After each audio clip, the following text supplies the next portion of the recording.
Hello, Yeshua Network. Happy Mother's Day for the mothers out there. In the spirit of our new post that we're going to be doing weekly for testimonials, inviting all of you to post a testimonial, whether you want to write it out or you post a video and you want to share the link to the video of your testimony.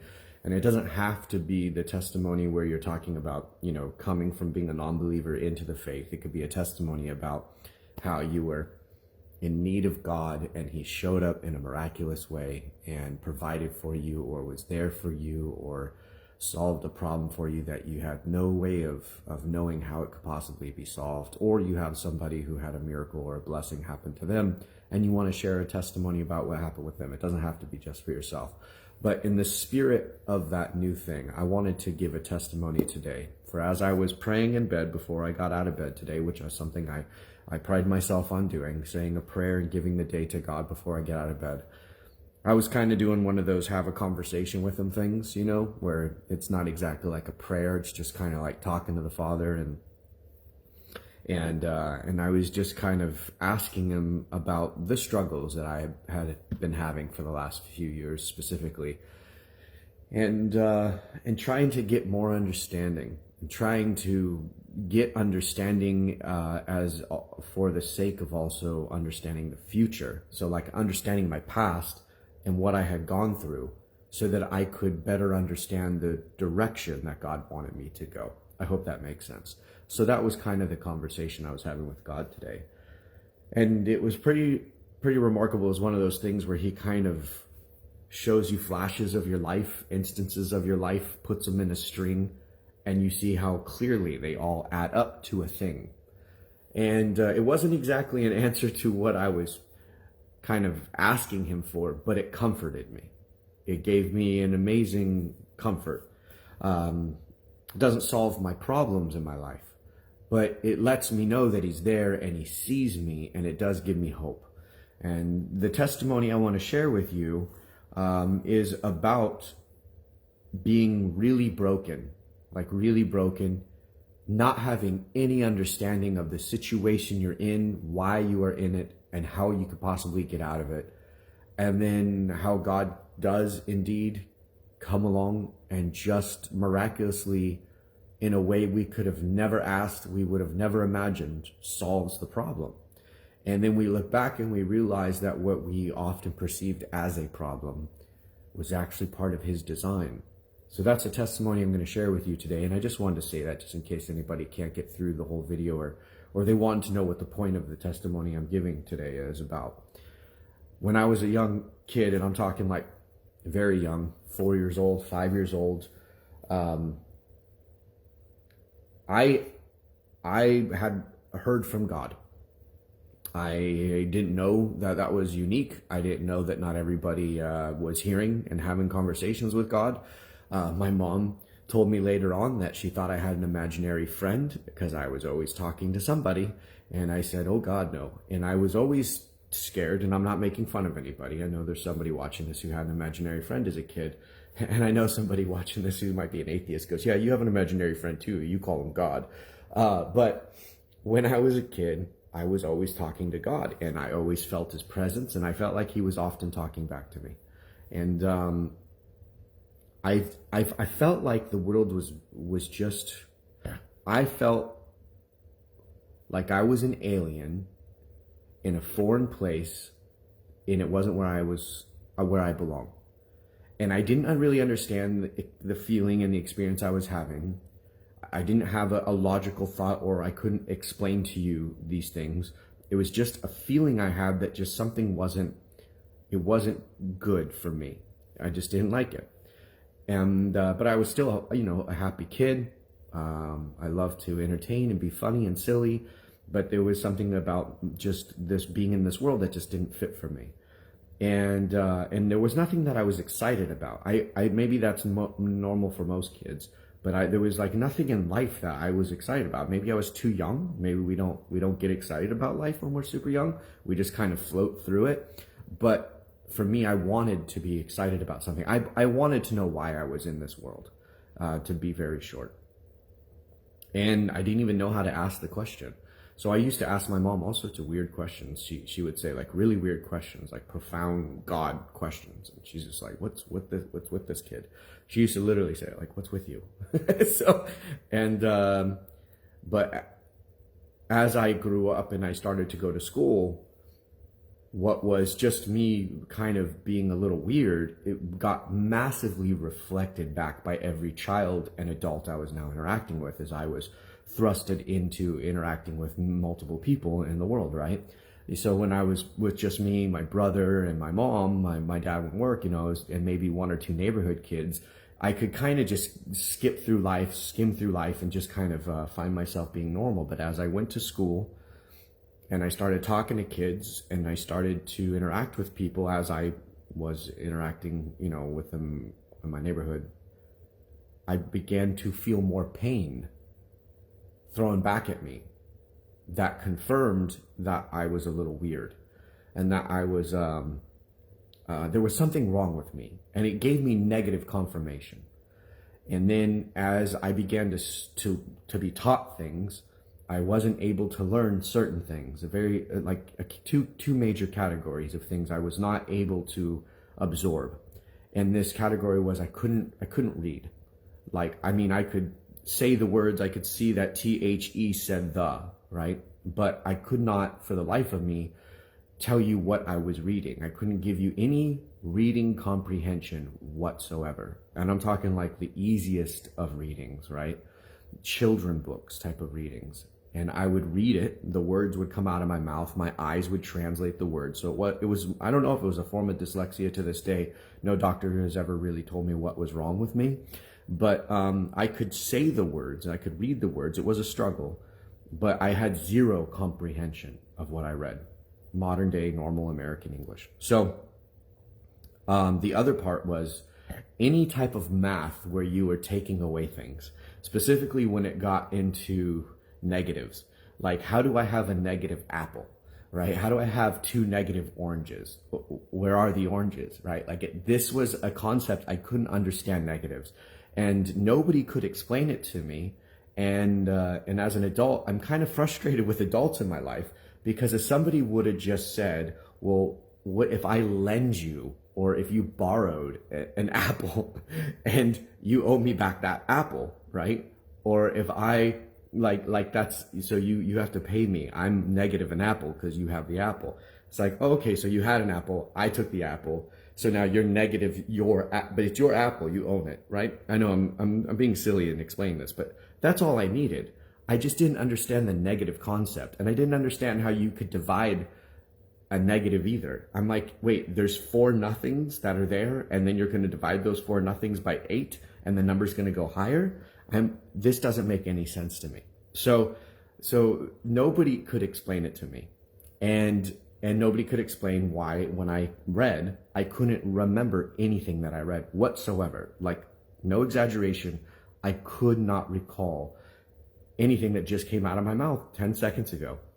So it got to the point where not only did this give me a greater feeling of hate towards myself, and a feeling of feeling alien, like, well, everybody else doesn't seem to have these problems. And then it looked very weird for me, because I saw people who could talk to each other. They'd be like, Nathan doesn't get how you can take 4 negative apples and then turn it into something more negative.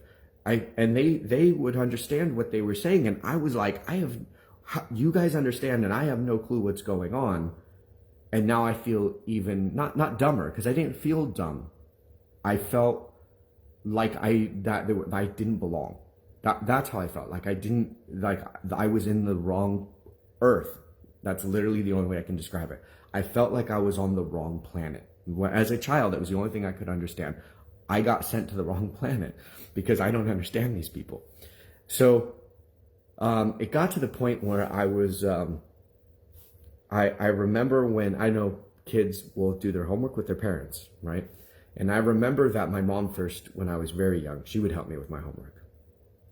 And it got to the point where she would give me a problem, or she'd give me something to read, and then, you have to write an answer to a question, what did Jimmy want to do when he went to the park? What did he look for? And it's like my mom would be like, okay, you just read, write the answer. And I would blank.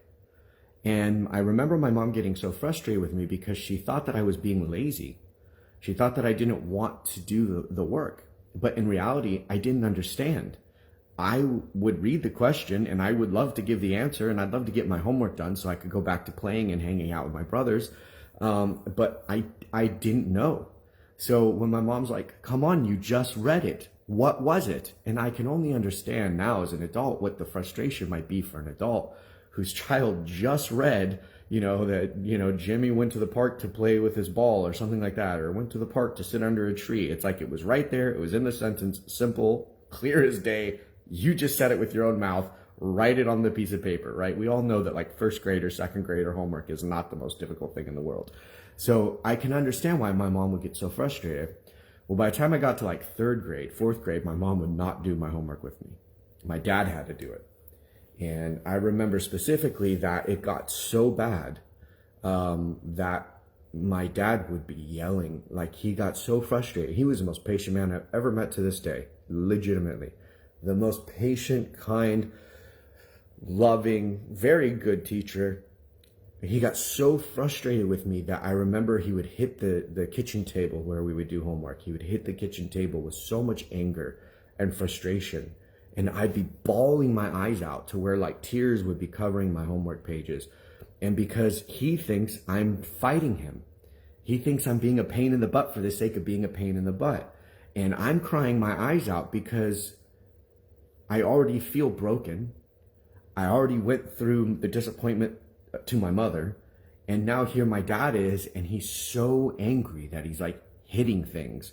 And I remember he squeezed his hand so tight once that blood started pouring. Not just trickle, like started pouring from his hand. His fingernails cut into his hand.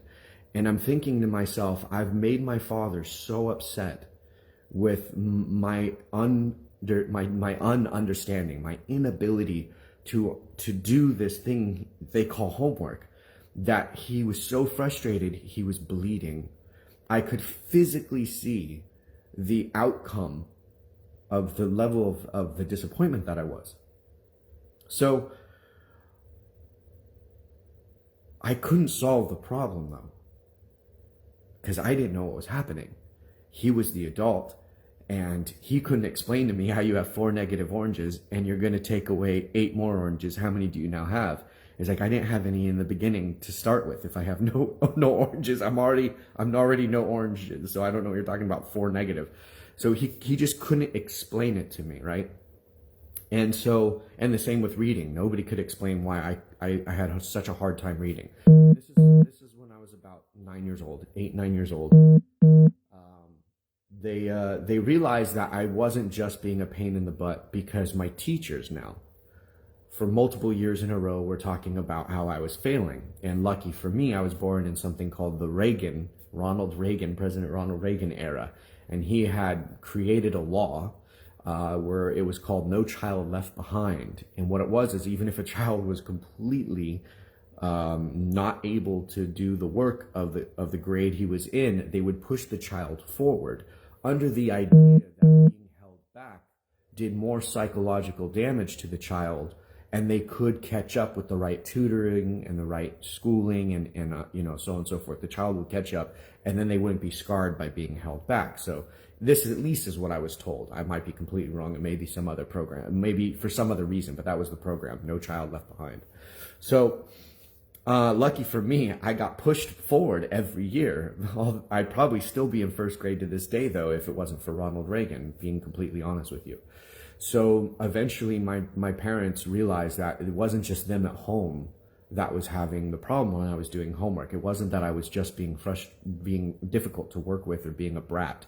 They realized that there might really be something wrong with me. So they took me to the hospital, and they put me in this hospital for 3 days. And I had to sleep and live in this hospital, and they had to hook up this cap, and they had to glue these like paste. It was like this weird kind of Play-Doh paste where they pasted these wires all over my head, and I had to walk around for 3 days no matter what I did, I had to have this thing on me, monitoring me, my brain.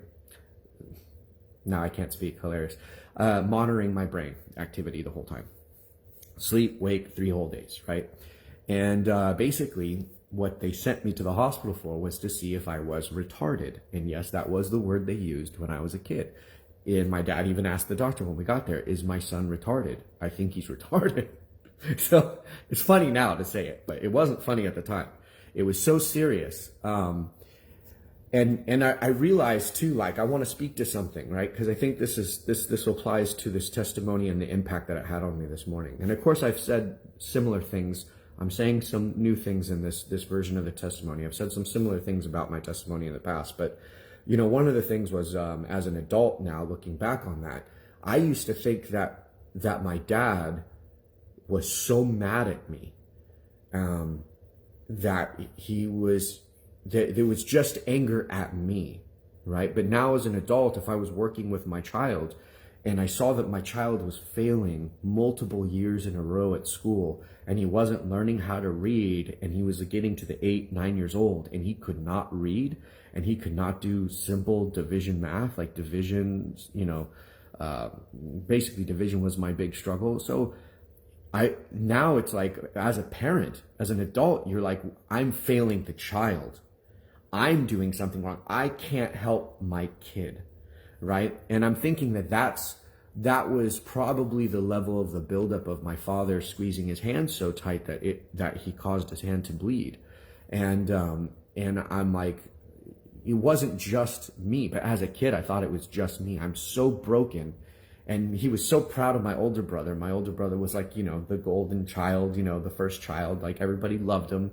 Captain of the soccer team, scored all the goals. Like, he was just great at everything, and everybody loved him to no end. And here I was, the retarded kid of the family, right? And I was a little weird, and I was always singing and dancing and acting strange, and oftentimes embarrassing the family because I'd do a Michael Jackson dance when it was inappropriate and stuff like that, right?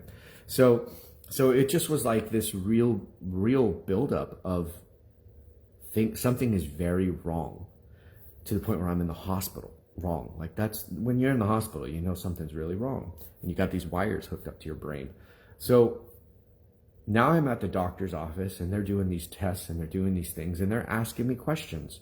And once again, I'm so beat up that when the doctors are asking me questions, I'm terrified to answer them, because I feel that if I answer them wrong, something bad's going to happen now. Because now if I answer wrong, it's not, do I get a star on the chart in the classroom?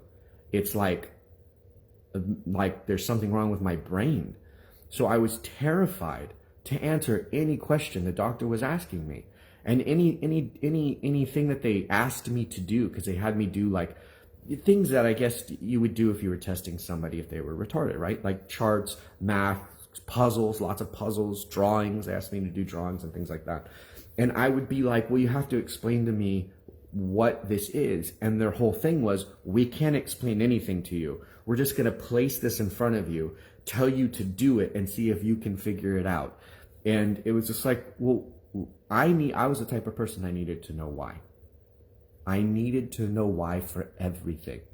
If I didn't understand why, I literally couldn't move forward I couldn't do anything.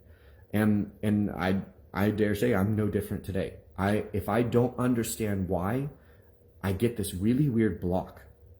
And I want to speak to this because I feel like this is the spiritual thing that somebody might relate to this story. I don't know if this is speaking to anybody, but I felt it on my heart to share this testimony, as we're going to be posting the testimony graphic tonight. I hope you'll stick with me on this, but do you ever get to a place in your life where you seem like you're in the wrong place? You're the wrong person at the wrong time? Do you ever get to a place where like you're hitting an invisible brick wall that you can't not only can you not get through it, you can't see it. So you don't know how to walk around it. You don't know how to climb over it. You don't even know what it is. But you have this block, and there's nobody who's able to help you. You're really all alone. And your struggle is causing the people around you to struggle. So now your struggle is amplified. And people will say, well, call me when you're struggling, or hey, come to me when you're struggling. I'll be there for you. But in reality, when you do that, or when somebody comes in, they start to see that there's certain things, like my father or my mother or my teachers, there's certain things that they could not help me with. And because they could not help me, I became their problem. And that caused them to have anger about themselves and their own life, and financially cost them a lot of money. And so by me involving other people at the age of 8 and 9 years old with my issues, I realized that I was a burden. I realized that I was the cause of somebody else's pain. So on top of already feeling broken, and on top of already feeling like I was living on the wrong planet, and on top of thinking, am I crazy because I guess nobody else has conversations with God, and I guess everybody else understands how you can have -4 oranges turned into something more negative. It was just this massive thing for, I realized as a child, for me to deal with. And I saw the massive level of what the adults in my world were showing me. This is really bad. Whatever is happening with Nathan is really bad, and we need to make sure that it gets fixed. And there didn't seem to be a solution. So as the story goes, is that after I went to these doctors and I had this thing on my head for 3 days, the doctor comes back at the end of the thing. They take me off. They wash my head off with all the little gooey stuff they had on my head. And they tell my parents that I'm a genius. And my dad and my mom are like, I think you got the wrong results. We brought in our retarded son. We didn't bring in our genius son.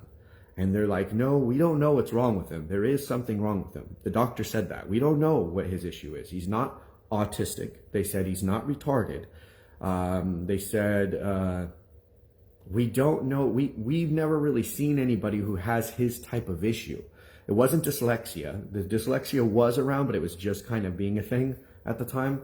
And they're like, we don't really know what's wrong with him, but we know he's a genius. And that was absolutely not what anybody wanted to hear. They wanted to hear, here's what his problem is, here's how you fix it. The doctor never gave my parents a solution on how to fix me. They were just like, we don't know.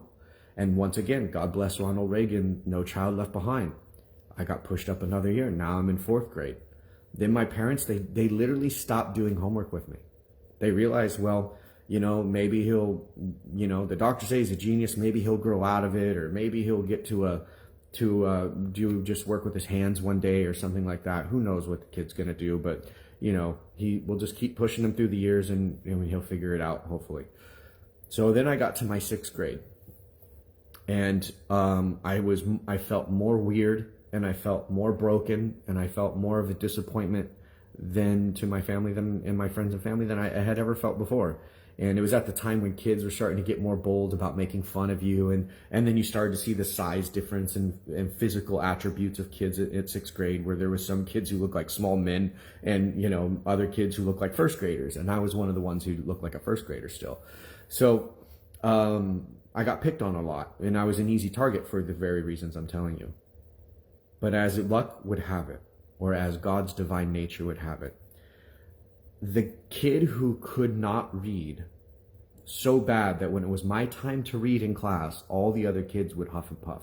They made sure to make a noise of disappointment, or as to hint to the teacher, can he just not read? Because this is going to take us a half an hour for him to read his paragraph. It was like that type of thing.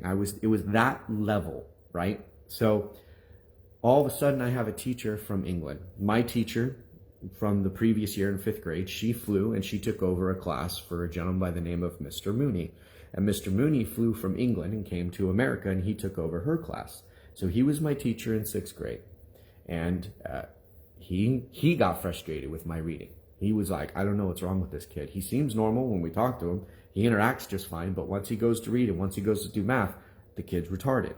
So it came time for him it was like halfway through the year, a little shorter than halfway through the year.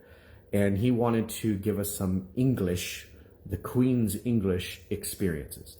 So he showed us some poetry, and then he bought us all out of his own money Macbeth, Shakespeare's play Macbeth. And it was the real play. It wasn't the kid version. He went out and he bought a copy of the play Macbeth paperback, and he gave it to all of us.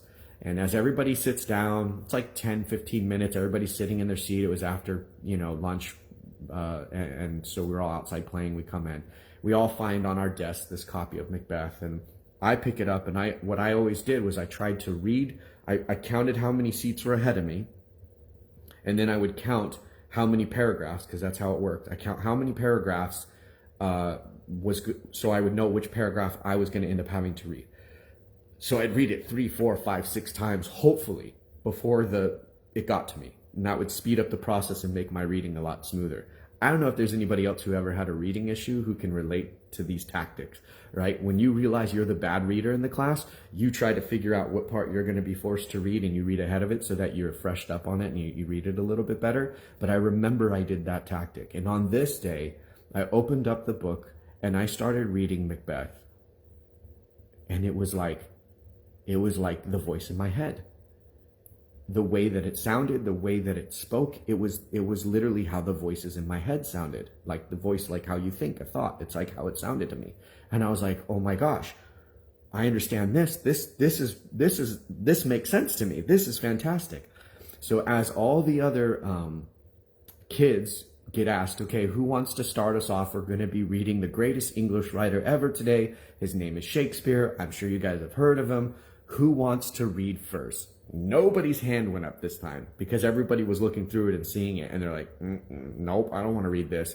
My hand went up with amazing enthusiasm. I think my butt lifted off the chair like an inch at least because my hand went up so fast. And I was like, me, I want to read. And I'm not even kidding you. Mr. Mooney looks at me and he looks, anybody else? Please, somebody else? He can't be the, why does he want to read in the first place? Anybody else please want to read, not Nathan, right? So he's like, and he does a little sigh. He's like, oh God. Okay, Nathan, go ahead. So I start reading and I just read it and I didn't want to stop. It was smooth. I understood what I was reading. I could tell you what was being discussed and like, I understood it. I don't know how to explain it to you, but it was like, I got it. And I did not look up, I didn't peek around to see who was doing what. Nobody was doing any huffs and puffs. Everybody was dead silent. And I'm just reading through Shakespeare and I'm having like the light in my brain went on, right? It was like all of a sudden I spent my entire life in this dark place. It was awesome. And the teacher goes, I look up after I think I read a whole page. And maybe it was longer because it was a play. I think I may have just kept reading until I felt like it was maybe a little too awkward, like I was being a hog. And so I look up and I look at the teacher and he's looking right at me, pissed, shocked, and angry. And I'm telling you the God honest truth, my brothers and sisters. He looks at me and he goes, what was that? I was like, what? And he goes, how were you able to read that? He literally said, have you been effing with us this entire time? And he used the F-bomb to a 6th grader. Have you been effing with us this entire time? And I'm like, what do you mean? No. He's like, you can't read normal English. How could you just read that like that good, that well? Like, you got the rhythm, you got the flow. He's like, you read it perfectly. He's like, what just happened? He's like, do your parents read you Shakespeare at night when you go to bed or something? And I was like, no, my parents don't read to me at all. I was just like, and he goes, so what was that? And as I look around the class, everybody has the expression on their face like, what just happened? Like the retarded kid just read Shakespeare flawlessly. What just happened? And they were all freaked out, like a little spooked, right? Like I was punking them over the last 5 years because these were the kids I went through elementary school with, right? So they knew me well. I was the kid who could not read and could not do math. So now all of a sudden here I am reading Shakespeare like it's just butter dripping off a knife. And he goes, how could you read that? And I go, this makes sense to me. And this is what I said. I said, this is what words are supposed to sound like. This is what talking and reading is supposed to look like. This to me makes sense. This is why I can read it. It just makes sense. Everything else doesn't make sense to me. Reading a newspaper, I Am Sam, if you're that old, you know who the I Am Sam books are. Like, that doesn't make any sense to me. This makes sense. And so he changed the entire rest of the school year's curricular activity. He made it so that we did the entire play of Macbeth. As sixth graders, we did the entire play of Macbeth for the school, and I played Macbeth. And I went from the retarded kid who's broken to changing how I played a role in changing how we all ended up learning our sixth grade year, just because I finally found the way that my brain works, because I finally found the way that my mind speaks. And so now we're all doing acting. We're all acting out Shakespeare. We're learning about English culture. It's fun. It's not with our noses in a book. We're all standing outside. We were the famous class because we were never in our classroom. We were always learning by standing on squares or interacting with physical things. Like, he changed the way he taught us from that point on, from that very day on. So God, he didn't change me. God didn't change me. And that was what my dad asked. That was what my mom asked. That's what I asked. That's what my family and friends and my teachers asked. Help this kid. Help him. Heal his brain. Fix him. And then I recall the doctor. There's something weird with him, but he's not dumb. He's not retarded. But there is something wrong with him. Like, he really doesn't understand reading, but he's also like crazy smart in other areas. So it's like, we don't know what to do with him. Only God knew what to do with me. And only God would set up a program where my teacher would be the one that goes to England, so that English teacher would come to America and feel that the best way to share English, European English, England English with us would be to show us Shakespeare. And guys, I learned to read on Shakespeare. And every single day for the rest of my entire childhood, school career, I had it's a white book, and I tried to find it before I could do this video. I still have it with me to this day. It's an entire collection of Shakespeare, hard copy, and it's about this thick, and it's wider than this, but my hands would be off the camera. It's about this big, so almost to my shoulders, the width of my shoulders, and it's about this thick. And it's every single sonnet, every poem, and every play that Shakespeare ever wrote. And I had that book with me every single day. I was given it as a gift, I think from sixth grade graduation or something like that. I was given it as a gift for ending the Macbeth play, playing Macbeth, and I had that book with me every single day. And by the time that I had finished my school career in high school, I had written 2,500 poems.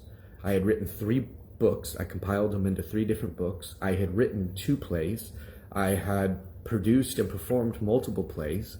And I was in about anywhere from 4 to 8 plays a year after that. And most of the time I loved to do Shakespeare. That was my thing. I loved Shakespeare. I studied the life of Shakespeare to the point where I opened up an acting school when I was 17 years old. And one of my students was a Yale student, and he needed to write a paper on Hamlet, which was my favorite thing in the whole universe. He had to write a paper specifically on Hamlet to get into a professor by the name of Harold Bloom at Yale University.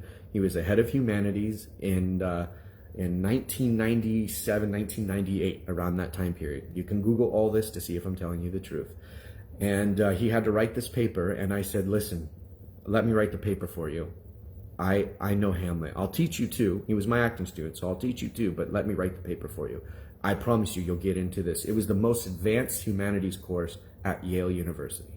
And so I said, let me write the paper for you. So I wrote the paper for him. He flies to Yale. And when he's in Harold Bloom's class, you can Google Harold Bloom. He's a very, very famous person. He's one of the most decorated authors, and he was known as unfortunately he's passed away, he was known as the world's greatest Shakespeare expert. And so here is my student. His name was Ross. Ross is going to get into Harold's class, and Harold says the names of all the people who get in the class. And if your name isn't read, you don't get in. Well, Ross knows that I know Shakespeare in and out. And he knows that I know it very well, and that everybody who knows me is like, Nathan's the man to talk about Shakespeare to. The joke was, my friends, even in my later years of high school, they would even sometimes nickname me Shakespeare. They would just say to me, "Hey, Shakespeare." Like, they said I was the reincarnation of Shakespeare. That was the only way they could explain it. Obviously, I don't believe in that anymore, but I believed it at the time. I thought maybe I was the reincarnation. Point being is that's how confident Ross was to let me write his Yale University paper to get into the most difficult humanities class. When Ross's name wasn't named, he was sitting in his seat devastated. Like, he's like, how did I not get into this class? And as he gets up to start walking out of the class, Harold Bloom says, "Hold on, Ross, please come down." I'm not saying his last name to protect him, but he says, "Ross, please come and speak with me." So Ross is like, oh, okay, maybe I did get in, or something's up, what happened? Maybe you lost my paper. So Ross walks down, it's that big like auditorium kind of professor speaking room. Ross tells me, I wasn't there. And he walks down, and Ross and Harold goes, "You're either a total idiot or you're a genius." And he's like, "What do you mean?" He's like, "You quoted verbatim 5 sentences from my book to get into my class." He's like, "You made it into Yale, so I'm thinking you're not an idiot." And he's just like, "But why would you quote 5 of my sentences from my own book to try to get into my class? What's going on here?" And he's like, "I never read your book. I don't know what you're talking about." And the book is called Shakespeare, the Invention of Humanity. You can buy it at the bookstore, Harold Bloom. And he opens up the book. He has these yellow sticky notes to mark the pages. And he shows Ross his paper that I wrote and Harold Bloom's book, Shakespeare, the Invention of Humanity. Verbatim, word for word sentences, 5 of them in the book. And Ross is like, "Professor, I had help writing this paper from my acting coach in California." And he goes, "Well, who's your acting coach? He must have read my book." And he's just like, he's like, "Well, I'm pretty sure he didn't read your book. He's only 18 years old, 19 years old." He just goes, "Your acting coach who helped you write this paper is 18, 19 years old?" He goes, "Yeah." He goes, and he has a thing where he says he hates reading what other people write about Shakespeare because they're always wrong. And so he goes, "So I know he did not read your book." And he's like, "Well, he like, I don't understand." And he's like, "Well, I'll just tell, I'll tell him what happened." And he goes, "Listen, I want to talk to this young man, and I want to ask him if he's read my book." So they did this whole thing where they sent Ross like a thing where he was on probation. And I had to like help prove that he didn't write the paper. Therefore, he did not plagiarize the very author of the person he's trying to get in the class into. And I had to basically do like a debate with Harold Bloom in order for my student not to get kicked out of Yale, the entire university. He was on the verge of getting kicked out of Yale itself. But they were like, why would you plagiarize the very professor you're sending the paper to? Like, there's no way you're that dumb. And he was a very smart kid. He got into Yale. So he got off the hook. The rule was he had to write his own papers from there on out. But the thing is that according to, Yale University and Harold Bloom, me and him saw the same things about Shakespeare. And I was 19 years old and he was 72 at the time. So here I was, and I don't say this to boast, guys. I'm saying this as a way to show you how God can take what is totally blocked, what is totally broken, which would cause a father to squeeze his fist so hard in frustration and disappointment that blood pours from his hand, night after night, year after year, parent meeting with teachers after parent meeting with teachers, ends up leading to a life where I'm writing the same things as one of the most decorated authors in the world.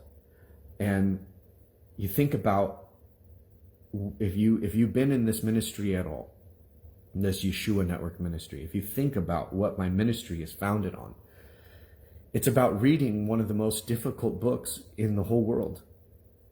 It's about reading one of the books that, if you read it in the King James Version, which is Elizabethan, which is the same type of writing as Shakespeare, if you read it in that version, it's one of the most difficult versions and one of the most difficult books for a modern person, an American specifically, to really digest and really feel that they get. And this entire ministry really on Yeshua Network is based off of the message that I feel the Lord gave me, which is to read the Bible first word to last word in order, and it will give you a very unique experience. And many people have tried it and many people have done it, and they say that they don't get what they're reading. It's like they have a brain fog or some type of brain block, and they'll read the words, but they're not understanding those words. Well, I had the exact opposite experience. I read the words and it was like I was watching a movie.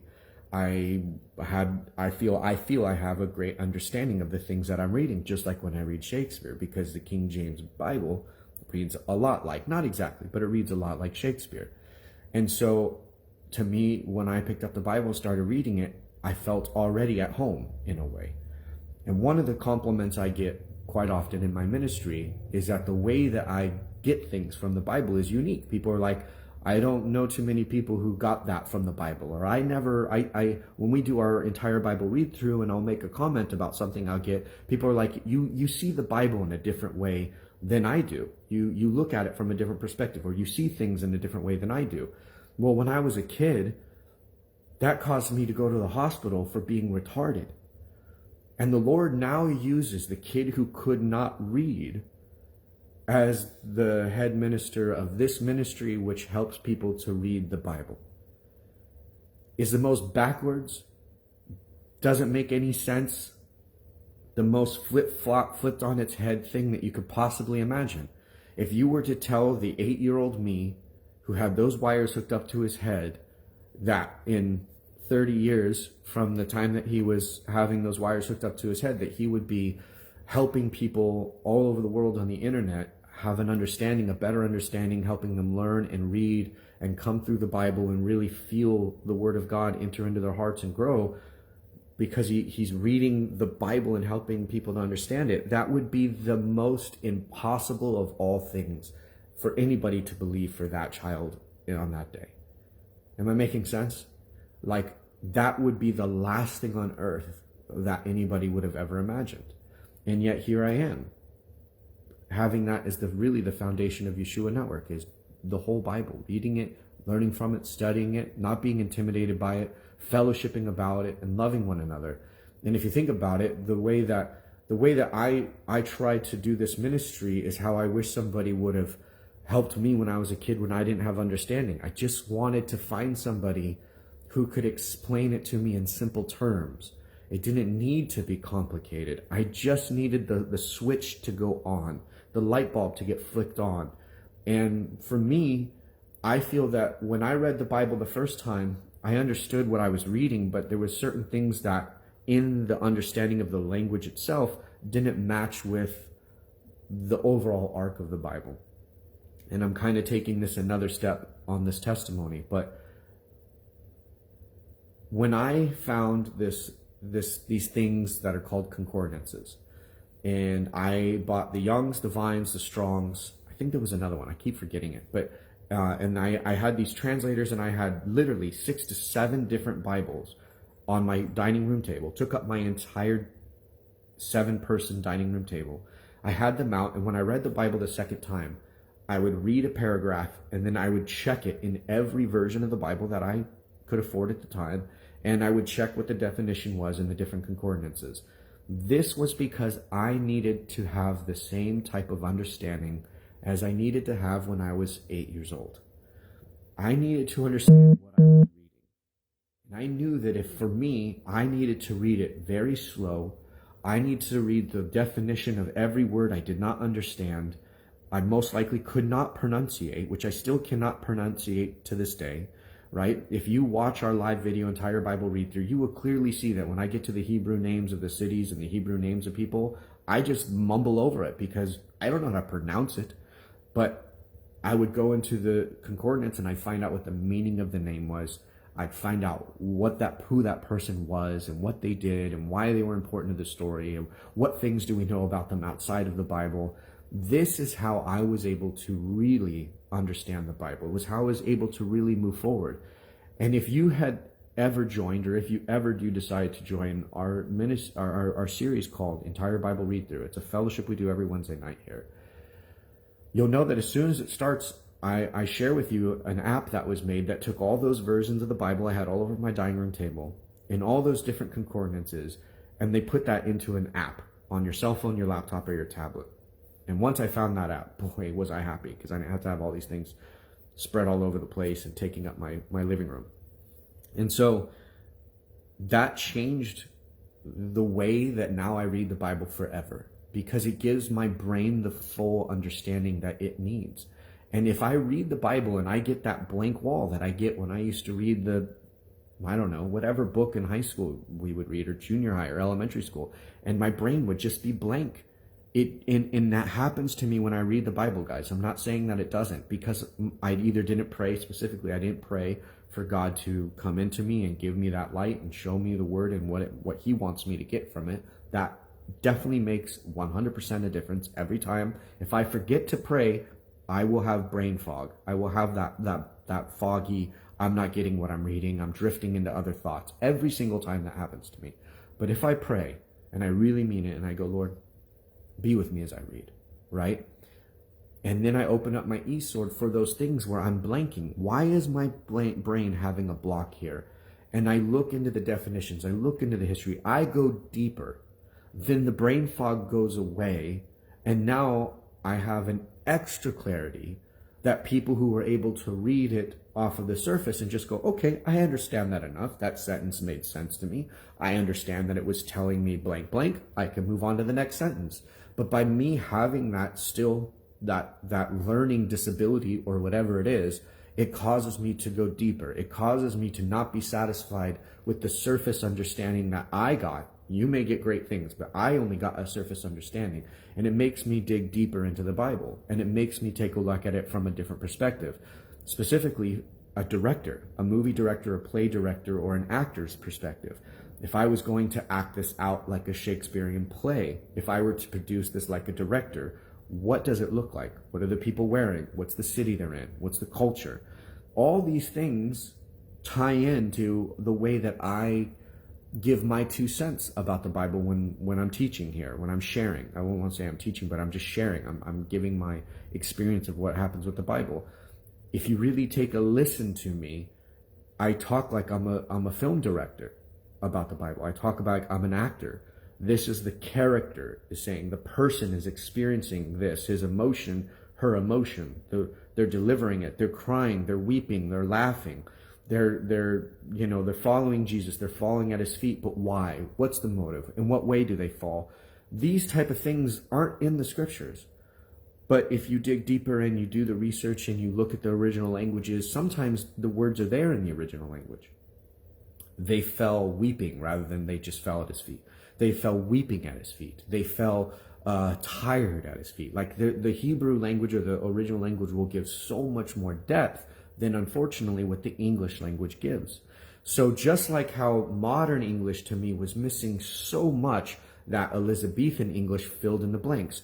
So for me, the reason why I think Shakespeare spoke to my soul was that it gave far more information that I felt was important to me having a better understanding. And since I had a better understanding, I could receive it. But if I don't have an understanding, I don't understand why I need to receive it. I don't understand why I need to hold this in my brain. What's the point of this? And then as it took that same learning disability into reading the Bible, I was like, okay, now the Elizabethan is not good enough. I need to know the depths of the original language. I need to know the letters as they were written by the people who wrote these words. I need to know what words do they really mean. And so I had like a second evolution into the Bible. And one of my favorite Bibles is this one right here. This is the one that I got as a Christian. It reminded me of getting my Shakespeare book when I was in 6th grade. And this is called the Reformation Study Bible by Legionnaire, based out of Florida. And the thing I like about this Bible, which was great for me as one of my 7-8 Bibles, is that you can see that it has scripture. Oh, other hand. You can see it has scripture, and then it has like commentary And they'll give like definitions, they'll tie it to other scriptures. That's like other scriptures that are mentioning the same thing. I know there's many people who have Bibles like this, right? And this really helped me in my beginning years as a believer to just, okay, I want to read it in a way that's simple English this time. I'm going back to the thing that I couldn't do as a kid. But by reading Shakespeare, I strengthened my muscle to read normal English. I can read newspapers now. I can read, manuals and instruction booklets, and I can read the DMV papers and have an understanding because I strengthened my reading muscle through Shakespeare. So I can read normal English now. And so when I read a book like this is one of my favorite Bibles because I like to see what other people got. I like to see the other notes of people. And the Geneva Bible, if you guys know about that, has the notes of some great theologians in it. A lot of things I don't agree with, but it was great to see how they got something from the Bible. But the Bible that I read from, I maybe touch this Bible now twice a year. And I usually just take it out, kind of dust it off and look at it and go, I miss this thing. This thing's beautiful. I love it. It's a great Bible. It's very expensive. Again, it was a gift. But the Bible I read the most from is what I call my switchblade. It's my little King James Bible. I basically sleep with it by my pillow every night. I read it. This is the one I go to if I'm not reading on my eSword. And eSword, e-sword.net is not an app that I made. I wish I did. It was awesome. But it's one of the most powerful tools, absolutely, in my opinion, ordained by God. And if you guys are one of those people who read the Bible, where you learn about God, and this might speak to 1/100th% of the population, right? Like 0.001% of the population might be the person I'm speaking to right now. But if you're one of those people, when you read the Bible, you just get that fog. You put the Bible, you close the Bible, you put your, you read the paragraph, you look up, and you're like, nothing. I got a little bit, but not a whole lot. Like, I don't know what I just read. And you feel abandoned. You feel like there's no solution. You feel like you don't have understanding, right? I want to welcome you to the EBRT, the entire Bible Read Through series. It was designed by somebody who has that very struggle, me. It was put on my heart that we should have people who had the exact same struggle with the Bible that I used to have with just normal English textbooks. And when I try to lead people in the entire Bible read through to read the Bible for themselves, I'm taking the thing that I wish somebody had done for me, and I'm trying to help people learn to get past those blocks and learn what those blocks I feel they really are, which is that there's not enough information. That for me is what it is. There's not enough information, or there's not enough translation to the Elizabethan or the old school English to today. And that's one of the dangers I see with our modern English translations, is that they try to take what's on the surface of the King James Bible and then they translate the King James. Almost all modern Bibles are translated, the mainstream ones are translated from the King James into a modern English, rather than translated from the Hebrew or the Greek or the Latin or the Aramaic text themselves, right? And so there are some people who went out of their way to kind of go and translate a Bible version of that. But I will tell you, it's not the same as actually learning the translation or learning the definition of the Hebrew or the Latin or the Aramaic word, and the way that the word has meanings and applications and the different varieties that word could be used. There's way more color and enrichment to the scripture that you get from that. And I believe that my struggles as a child, the pains and the suffering my parents went through trying to figure out why I was retarded and sending me to the doctor because I was that broken of a person, ended up being one of the things that's my greatest strength in ministry. It's my sensitivity to the reading the most important book of all of our lives and not walking away having the understanding that you're supposed to have, not walking away with the connection to the message that you're supposed to have. So I don't know if this is an analogy to your life. I don't know if you are at a moment in your life where you have a block, but I have been in a block in my life, not in a learning, but in in what am I supposed to do with my life? Like if my life was a book and I'm reading it, I've been in that exact same type of mind block that I was in as a kid before I found Shakespeare with my own life. And that was the message of what I was having the conversation with God today. I said, Lord, I am at a block. I'm at a brick wall that I cannot see. I can neither climb over it, I can neither bulldoze through it, and I cannot walk around it. I don't even know what it is. I just know that I'm blocked. And as I was having this conversation with God today, it was like he was reminding me, this isn't the first time you've been at a place in your life where you are completely broken, where the way that you are doesn't work. It doesn't function in the world. It doesn't make you work in the world. It doesn't make you flow in the world. It doesn't make people around you feel connected and understand you. You have been here before. And what does that mean? And I remembered my inability to learn, to the point where it was detrimental to my family, to my father, to my mother. It was really bad. It was really bad, guys. And being yelled at as a kid and bloody hand, and I'm giving you the surface, but you're talking about night after night for years, from first grade all the way to sixth grade until I found Shakespeare. Once I found Shakespeare, I also learned I could do math. By me reading Shakespeare, now I could do math.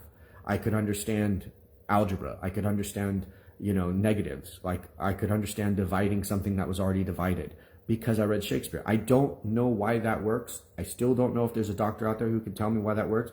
But it was like there was a link in my brain that just never connected until I read Shakespeare. That doesn't make any sense, right? But it happened, and that's how it is.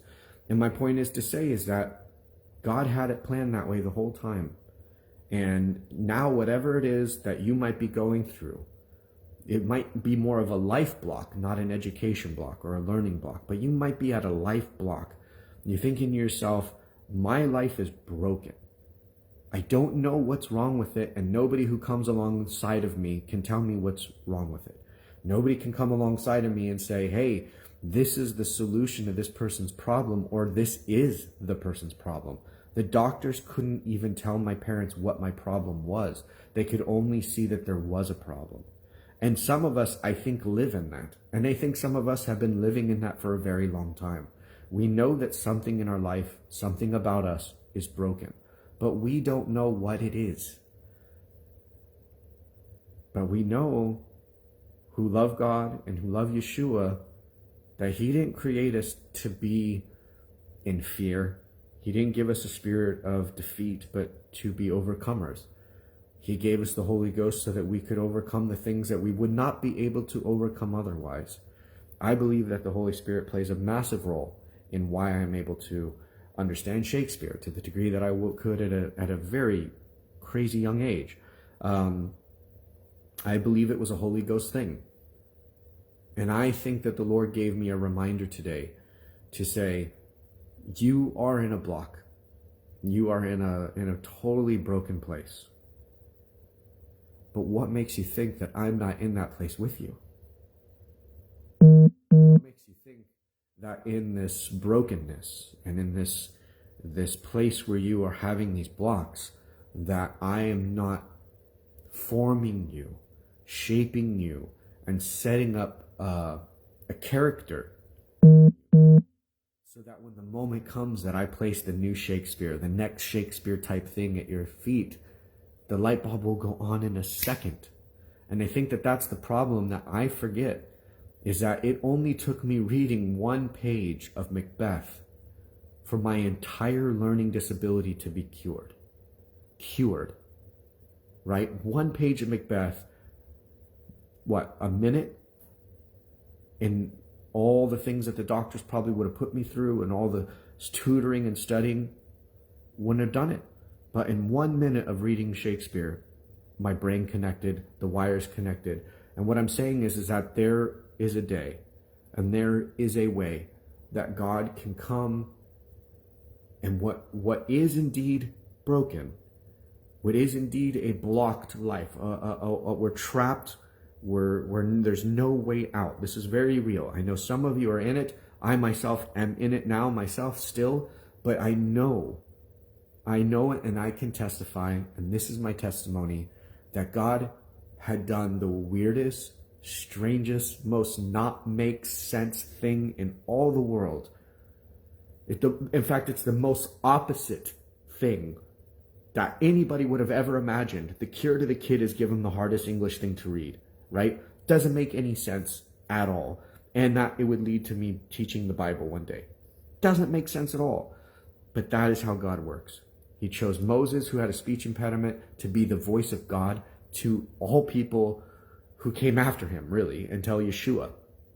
He used Gideon to lead an army when he was an overweight farmer who knew no military tactics. He used David, the tiniest, most forgotten about child, to become the real founding king of Israel, and the one who would be the king that the bloodline of Christ would come through, for the kingdom of God on earth to come through, right? He was the small runt of the litter, right? And it's just like, that's the opposite, God. That's the opposite. You chose the one forgotten about, the one who, when the father was told to bring his children forth to be chosen, he was not even on the list to be chosen, even though he was a son of the man. That's the wrong person, according to the world. Well, that's how God works, and I am at that place. Maybe you're at that place. You get it. I know you get it. And I pray for you. I pray that you'll also realize that, this might be the beginning of your testimony. If the stage that you're at, the place where everything is broken, the pain and the suffering that not only you are going through, but the people around you are going through, whether it be your family, your children, your spouse, your loved ones, your coworkers. And I'm not saying that there aren't people hurting because of the walls that you're trapped inside or the struggles that you're having. But I do know that when God cures it and he fixes it, and I am of the persuasion he will, so long as we stay open and believe. Like we will, if we stay open and allow him to move and allow him to stay in our lives, he will come in and he will just one day, in 1 minute, take everything that was broken and it will no longer be broken. In fact, it will be a blessing. And that doesn't make any sense. It doesn't make any sense that our struggles, our sicknesses, our financial woes, our hardships, our broken marriages and families, how any of that could ever possibly be a blessing.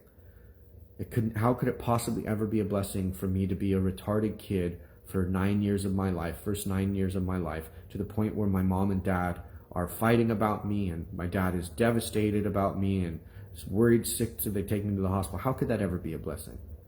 And yet here I am with thousands of people who say I am a blessing because of the way my brain works, because of the way I see and hear from God. I'm the weirdo kid who now all of a sudden is an adult and I'm a blessing to people.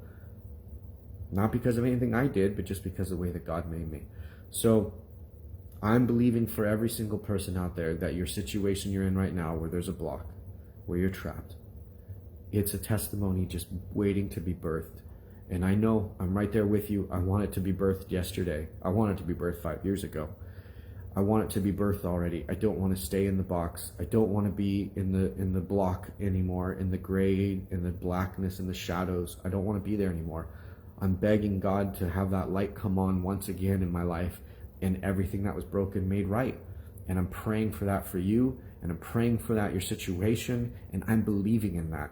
And I'm believing in it so much, you guys, that I still show up even in my darkness to do this ministry, and I still testify that God is good because he is.